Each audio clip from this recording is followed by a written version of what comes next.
तो छठ सूर्य उपासना का पर्व है, तो इसमें एक माई कहाँ से आ जाती है, हमको ही समझ में नहीं आता है। छठी मैया का गीत गाया जाता है। यहाँ ये कोरोना माई का भी पूजा होने जा रहा है।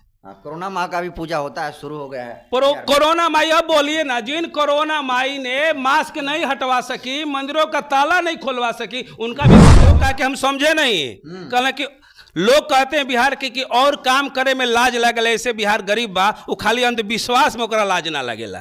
आज पहले चिट्ठी होता था, तार होता था, अंतर्देशी होता था, बैरन होता था। आज काहे नहीं लिख रहे हैं, काहे मोबाइल का प्रयोग कर रहे हैं, काहे विज्ञान को मान रहे हैं भैया?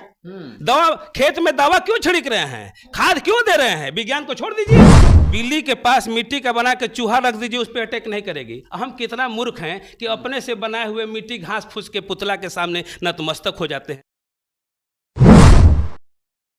सूर्य उपासना का महापर्व छठ पूजा की तैयारियां जो है अब जोरों शोरों से शुरू हो गई है और हर एक घर में जो है अब उसकी तैयारी जो है इस कदर शुरू हो रही है कि जो भी छठ में सामान की ज़रूरत होती है सारे महिलाएं और पुरुष मिलकर उसको इकट्ठा कर रहे हैं। लेकिन एक बहुत बड़ा इस देश का तबका है जो कि छठ पूजा का बहिष्कार कर रहा है, उसको पाखंडवाद और ढोंग भी बतला रहा है। लेकिन इसकी क्या है सच्चाई, इस मसले पर हमारे साथ बातचीत करने के लिए समाजों की सरोकार में बढ़ चढ़ कर हिस्सा लेते हैं सोशल एक्टिविस्ट हैं कमलेश सर। पहले तो स्वागत है सर जनतंत्र खबर में आपका। आपका भी जनतंत्र खबर में स्वागत है। छठ पर्व को लेकर आपकी क्या राय है, कैसे देख रहे हैं आप इसे? छठ तो हमारे समझ से कोई पर्व ही नहीं है। जहाँ तक लोग कहते हैं कि प्रकृति की पूजा है, तो प्रकृति तो भाई सच्चाई है, उसको तो मानना हर आदमी की मजबूरी है। बिल्कुल, प्रकृति को मानना है। आग पानी हवा जल जमीन आसमान को तो सब लोग मानेंगे। तो सूरज तो एक ग्रह है, विज्ञान के मुताबिक ग्रह है, तो ये भगवान कैसे हो गए भैया, ये समझ में नहीं आता है। ये तो ग्रह है, शुक्र ग्रह है, बृहस्पति ग्रह है, शनि ग्रह है, पृथ्वी ग्रह है, चांद ग्रह है, सूर्य ग्रह है, ये भगवान कैसे हो गए हमको खुदे पता नहीं चलता है। अच्छा, और जहाँ तक रही बात छठ करने की, तो छठ सूर्य उपासना का पर्व है, तो इसमें एक माई कहाँ से आ जाती है, हमको ही समझ में नहीं आता है। छठी मैया का गीत गाया जाता है और इसमें मान्यता है कि इसमें एकदम सारा चीज बिल्कुल विशुद्ध होना चाहिए, कहीं से कुछ कटा नहीं होना चाहिए, सड़ा नहीं होना चाहिए, कोई इसको छुआ हुआ नहीं चाहिए। जैसे हम लोग के गांव में होता था, माँ भी हमारी पहले क्या करती थी, अरे छूना मत, मुंह टेढ़ा हो जाएगा, ये छठ का प्रसाद है। और जिस नदी में जल में हम अगर जाकर वहाँ पूजा करते हैं तो नदी का पानी तो इसी तरह संदूषित है, इसी तरह प्रदूषित है। उसमें किसने मरे हुए 100 को फेंका गया है, मछलियां लैट्रिन पैखाना किया, आदमी भी किया है, तो शुद्ध कहाँ है भैया? शुद्ध नहीं है। शुद्ध कहाँ है? अब देखिए जल प्रदूषण है कि नहीं है। तो ये सब अच्छा 1947 में भारत आजाद हुआ, उसके पहले गुलाम था, उसके पहले ये पर्व था क्या, आपसे हम पूछ रहे हैं, चाहे जो लोग मान रहे उनसे पूछ रहे हैं। आजादी के पहले छठ मनाया जाता था क्या? पौराणिक ग्रंथों में ऐसा माना जाता है कि राम राज्य की स्थापना के लिए इसे मनाया जाता राम राज था वहां मान्यता था, लेकिन आजादी के बाद जो आम मानव के बीच पहले मनाया जाता था, खासकर ये भारत के बिहार राज्य से इसका प्रचलन हुआ। बिहार और उत्तर प्रदेश में ही ज्यादा होता है, खासकर बिहार राज्य से ही इसका प्रचलन हुआ। और जो भी पर्व है सबका है, जैसे 15 अगस्त राष्ट्रीय पर्व है, स्वतंत्रता दिवस, तो पूरा देश इस पर्व को सेलिब्रेट करता है। तो इस पर्व को पूरा देश क्यों नहीं करता है? आखिर बिहार ही उत्तर प्रदेश क्यों? इसका मतलब कि यहाँ शिक्षा दर कम है, यहाँ यहाँ अशिक्षित लोग हैं, इसलिए इनके माथे थोपा गया है। लेकिन सर जो छठ पर्व सेलिब्रेट करते हैं लोग, बहुत सारी तस्वीरें सामने निकल कर आती है कि IAS अधिकारी होते हैं, IPS होते हैं, आपके जैसे शिक्षक होते हैं, वैज्ञानिक भी होते हैं, तो आपको लग रहा है कि बुद्धिजीवी वर्ग भी तो इस चीज को मान रहा है और पूजा कर रहा है जी। किताब को पढ़कर डिग्रियां हासिल कर लेना और किताब से पढ़कर समाज में उसको प्रस्तुत करना, दोनों में फर्क है। बाबा साहब ने भी किताब पढ़ा, लेकिन उस समाज में लाकर रख दिए कि किताब ई कहता है, किताब ई नहीं कहता है। तो MA BA PhD की डिग्री लेने से आदमी काबिल नहीं हो जाएगा, चाहे विद्वान नहीं हो जाएगा, जब तक उसके अंदर तर्क शक्ति नहीं होगी। विद्वान वो है जो जिसके अंदर लॉजिक है, किसी चीज को मान ले। अभी तो हम देखे हैं यूट्यूब पर कि कुछ सालों के बाद, क्या कुछ वर्षों के बाद, 2-4 साल के बाद यहाँ कोरोना माई का भी पूजा होने जा रहा है। कोरोना माँ का भी पूजा होता है, शुरू हो गया है। कोरोना माई, अब बोलिए ना, जिन कोरोना माई ने मास्क नहीं हटवा सकी, मंदिरों का ताला नहीं खुलवा सकी, उनका भी पूजा होगा। तो इसी बात को भारत के प्रथम राष्ट्रपति डॉक्टर राजेंद्र प्रसाद ने कहा था। लोग पूछे कि आप सबसे गरीब राज्य से आते हैं, आप भारत के राष्ट्रपति बन गए और आपके यहाँ गरीबी का कारण क्या है? कहे कि का कहीं लाज लगेला। तो लोग कहा कि हम समझे नहीं। कहले कि लोग कहते हैं बिहार के कि और काम करे में लाज लगेला, ऐसे बिहार गरीब बा, वो खाली अंधविश्वास में ओकरा लाज ना लगेला। अच्छा, ठीक ना? तो हिंदू के खिलाफ आप बता रहे हैं, हिंदू धर्म में नहीं है क्या? हिंदू धर्म के खिलाफ नहीं कर रहे, जो विज्ञान कह रहा है मैं उसको बोल रहा हूं। आज पहले चिट्ठी होता था, तार होता था, अंतर्देशीय होता था, बैरन होता था। आज काहे नहीं लिख रहे हैं? काहे मोबाइल का प्रयोग कर रहे हैं? काहे विज्ञान को मान रहे हैं भैया? दवा खेत में दवा क्यों छिड़क रहे हैं? खाद क्यों दे रहे हैं? विज्ञान को छोड़ दीजिए, ये विज्ञान पे आधारित है।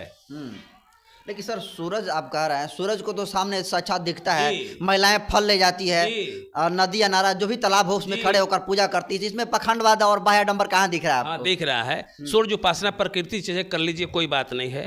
लेकिन उसमें विभिन्न तरह के जो ला दिया गया कि ये चीज लाना है, वो चीज लाना है, दूध लाना है, पतलो लाना है, ये लाना है। और नदी में जैसे पूर्व हमारे वक्ता ने बोला कि वो एक छीना धोती हुआ करता था। और उसके अंदर कोई वस्त्र नहीं पहनना है, और उसी धोती को पहनकर पानी में अर्घ देना पड़ता था।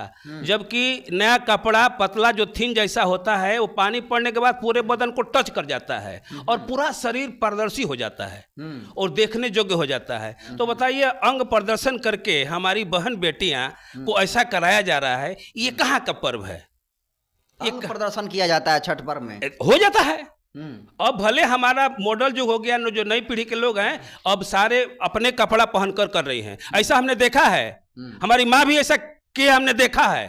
जब घाट पे जाते थे तो ऐसा देखने को मिलता था कि अंग प्रदर्शन हो रहा था। तो ये कहाँ का पर्व है? वहाँ बहुत तरह के लोग जुटे हुए, विभिन्न तरह के विचारधारा के लोग हैं। तो हमारे समझ से बहुत चीज इसमें आडंबर है जो नहीं होना चाहिए। और ये विज्ञान युग है, एजुकेशन का युग है, शिक्षा का युग है। पूजा करने से अगर IAS IPS बन जाते तो सारे लोग यूनिवर्सिटी कॉलेज में क्यों एडमिशन करवाते? यहाँ ऑनलाइन लोग फार्म BPSC का भर रहे हैं, DLED BEd का भर रहे हैं। शिक्षा सर्वोपरि है, धर्म कोई सर्वोपरि नहीं है। धर्म तो हर लोग मानता है, अपने अंदर मानिए ना। अरे मन ना रंगावे रंगावे जो कि कपड़ा, दढ़िया बढ़ाई साधु बन गिला बकरा, पोथी छोड़ पूजन लगे पत्थरा।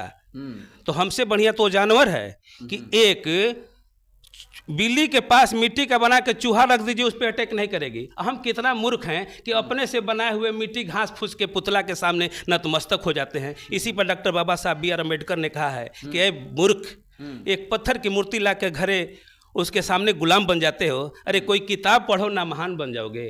कोई किताब पढ़ो ना, महान बन जाओगे। तो इसलिए हम आडंबरवाद, पाखंडवाद का विरोध करते हैं, किसी धर्म का विरोध नहीं कर रहा हूं। लेकिन छठ पर्व को लेकर सर, उत्तर प्रदेश और बिहार की बहुत बड़ी आबादी, कह सकते हैं 90% आबादी जो है इस पर्व को सेलिब्रेट करती है। तो सारे लोग मूर्ख हैं आपके हिसाब से? शिक्षा दर बिहार उत्तर प्रदेश में बहुत कम है।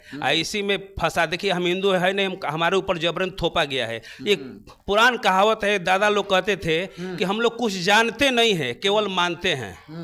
वही बात है, जैसे भेड़ वाली बात है, उसके अंदर शिक्षा ने अगर एक भेड़ सीधा मुड़ी लेकर चल जाए तो किसी नदी तालाब में गिर जाती है। उसी तरह ये भी समाज उत्तर प्रदेश, केरला के लोग क्यों नहीं मनाते हैं? कर्नाटक के लोग क्यों नहीं मनाते हैं? उड़ीसा, पंजाब, हरियाणा के लोग क्यों नहीं मनाते हैं? उनको फुर्सत ही नहीं है पढ़ाई से, कंपनी से, कल कारखाने से, अपने रोजगार से। यहाँ लोग बेकार हैं, इसी में फंसा कर और अपना रोजी रोटी चलाते हैं कि आपका शिक्षा रुका रहे। लेकिन सर, त्यौहार आता है तो लोग कहते हैं थोड़ा सा इंजॉयफुल करने का मौका मिलता है, तो ऐसे में सेलिब्रेट करने का एक फेस्टिवल ही सारा होता है। तो आप चाहते हैं कि त्यौहार ही ना हो? नहीं नहीं नहीं नहीं, त्यौहार को हम नहीं कहें कि ना हो। त्यौहार बहुत ऐसे त्यौहार है, 15 अगस्त त्यौहार है, सेलिब्रेट कीजिए ना। 26 जनवरी त्यौहार है, सेलिब्रेट कीजिए ना। 2 अक्टूबर है, गांधी जयंती, सेलिब्रेट कीजिए ना। 14 नवंबर है, बाल दिवस, पंडित जवाहरलाल नेहरू भारत के प्रथम प्रधानमंत्री, सेलिब्रेट कीजिए ना भैया, क्या दिक्कत है? 26 नवंबर को संविधान दिवस है, जिस पे देश चलता है। आपको बोलने का अधिकार है, हमको बोलने का अधिकार है, पढ़ने का अधिकार है, खाने का अधिकार है, अच्छा वस्त्र रखने का अधिकार है, संपत्ति रखने का अधिकार है। सेलिब्रेट कीजिए ना भैया, क्या दिक्कत है? लेकिन कोई आडंबर वाला त्योहार मत आडंबर वाला मत कीजिए। बिरसा मुंडा का जयंती सेलिब्रेट कीजिए ना, सावित्रीबाई फुले का कीजिए ना, पेरियार का कीजिए ना, रामास्वामी नायकर का कीजिए ना, काहे नहीं कर रहे हैं? चार लोग वीडियो देखने वाले कहेंगे कि मेरा पैसा, मेरा शरीर, मेरी प्यास, आप कौन होते हैं रोकने वाले मेरे छठ पर्व को सेलिब्रेट करने से? हाँ, कोई किसी को रोक सकता है? कोई किसी को रोकने की आज़ादी नहीं है, वो सब स्वतंत्र है। हमको जो अच्छा नहीं लग रहा है हम वो बता रहे हैं। आप भी इस पे सोच करें, विचार करें। हो सकता है कि कल आप परिवर्तन की तरफ हो। परिवर्तन संसार का नियम है, आप करने के लिए तैयार है, कोई रोकने नहीं जा रहा है। लेकिन इस पर विचार कीजिए, इस पर चिंतन कीजिए, मनन कीजिए कि हमको करना क्या चाहिए और हम कर क्या रहे हैं।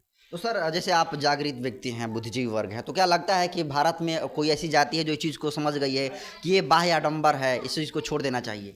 बहुत लोग उसी में हैं। नहीं, बहुत से लोग अब इस चीज़ को समझ रहे हैं, क्योंकि टेक्निकल युग है, वैज्ञानिक युग है, मोबाइल का युग है, गूगल से सारा कुछ मिलने वाला है। अब कोई चीज़ छुपने छुपाने वाली बात नहीं है। देखिए, अभी गूगल पर हम मारे थे सर, तो ही तो बता रहा है कि पौराणिक मान्यता के अनुसार इसकी ये रीजन से मनाया जाता है। तो पौराणिक को जो मानते होंगे वो माने, हम पौराणिक को भैया नहीं मानते हैं। हम विज्ञान को मानते हैं, संविधान को मानते हैं। अच्छा। ये सारा देश संविधान से चलता है। अगर कोई पूजा भी कर रहा है तो उसको अलाउ संविधान कर रहा है। अगर संविधान अगर नहीं रहता तब हम पूछते लोगों से कि आप कितना पूजा करने वाले हैं, पता चल जाता।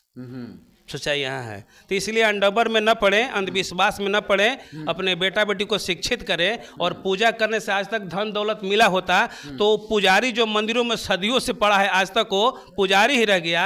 और उस मंदिर के पास हजारों सैकड़ों भिखारी रातों दिन लगे रहते हैं, वो बहुत बड़ा अमीर हो गए होते। इसलिए वहाँ से कुछ मिलने वाला नहीं है।